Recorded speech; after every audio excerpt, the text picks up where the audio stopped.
The Raven by Edgar Allan Poe.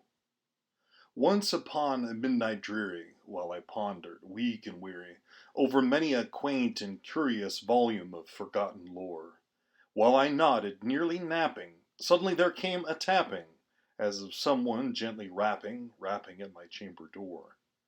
"'Tis some visitor," I muttered, tapping at my chamber door, "only this, and nothing more."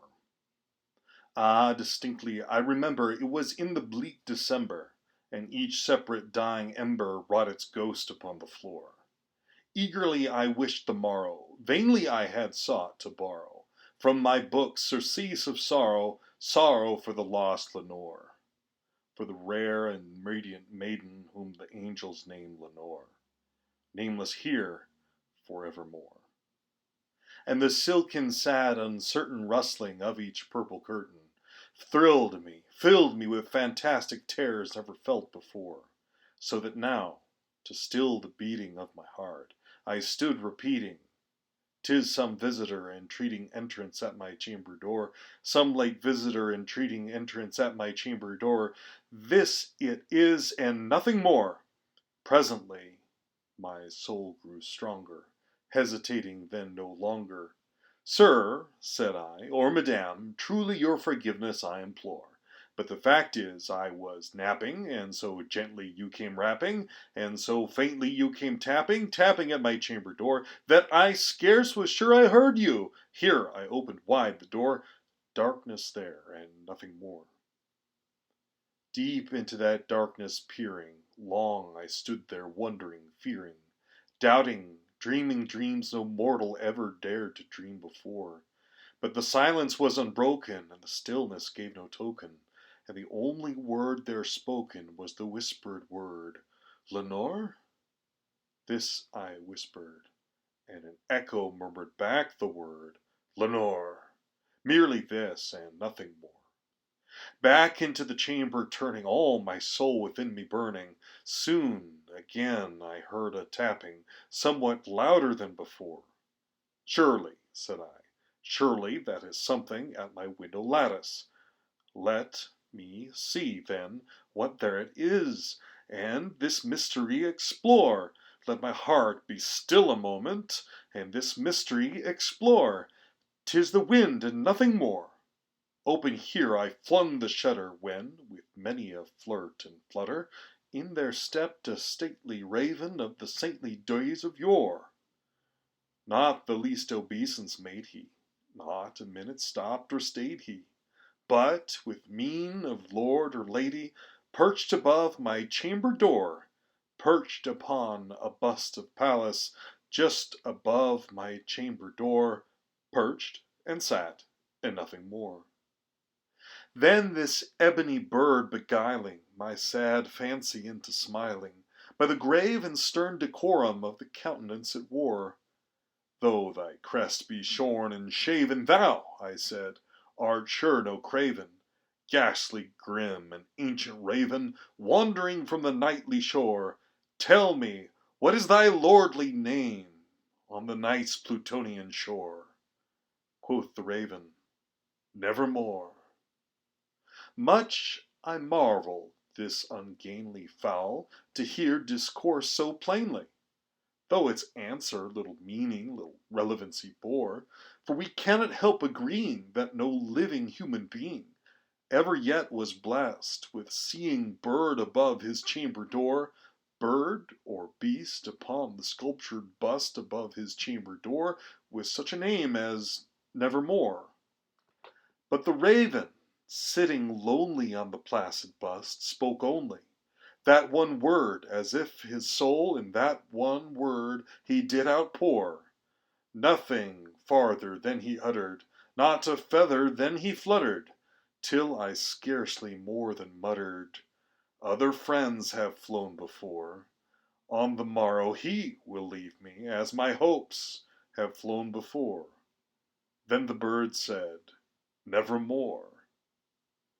Startled at the stillness broken by reply so aptly spoken, "Doubtless," said I, "what it utters is its only stock and store, caught from some unhappy master, whom unmerciful disaster followed fast and followed faster, till his songs one burden bore, till the dirges of his hope that melancholy burden bore, of never, nevermore.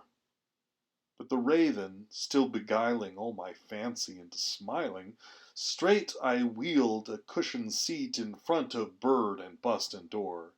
Then, upon the velvet sinking, I betook myself to linking fancy unto fancy, thinking what this ominous bird of yore, what this grim, ungainly, ghastly, gaunt, and ominous bird of yore meant in croaking nevermore. This I sat engaged in guessing, but no syllable expressing, to the fowl whose fiery eyes now burned into my bosom's core.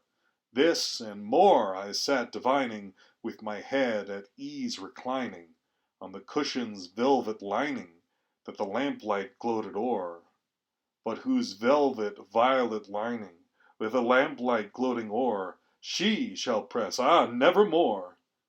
Then, methought, the air grew denser, perfumed from an unseen censer, swung by seraphim whose footfalls tinkled on the tufted floor. Wretch, I cried, thy God hath lent thee, by these angels he hath sent thee, respite, respite, and nepenthe from thy memories of Lenore. Quaff, oh quaff, this kind nepenthe, and forget this lost Lenore. Quoth the raven, nevermore. Prophet, said I, thing of evil, prophet still, if bird or devil, whether tempter sent, or whether tempest tossed thee here ashore, desolate, yet all undaunted, on this desert land enchanted, on this home by horror haunted, tell me truly, I implore, is there balm in Gilead? Tell me, I implore. Quoth the raven, nevermore. Prophet, said I, thing of evil, prophet still, if bird or devil, by that heaven that bends above us, by that God we both adore, tell this soul, with sorrow laden, if, within the distant Eden, it shall clasp a sainted maiden, whom the angels name Lenore. Clasp a rare and radiant maiden, whom the angels name Lenore. Quoth the raven, nevermore. Be that word our sign of parting, bird or fiend, I shrieked upstarting. Get thee back into the tempest and the night's Plutonian shore. Leave no black plume as a token of that lie thou soul hast spoken. Leave my loneliness unbroken. Quit the bust above my door. Take thy beak from out my heart, and take thy form from off my door. Quoth the raven, nevermore. And the raven, never flitting, still is sitting on the pallid bust of Pallas just above my chamber door. And his eyes have all the seeming of a demon's that is dreaming, and the lamplight o'er him streaming throws his shadow on the floor, and my soul from out that shadow that lies floating on the floor shall be lifted nevermore.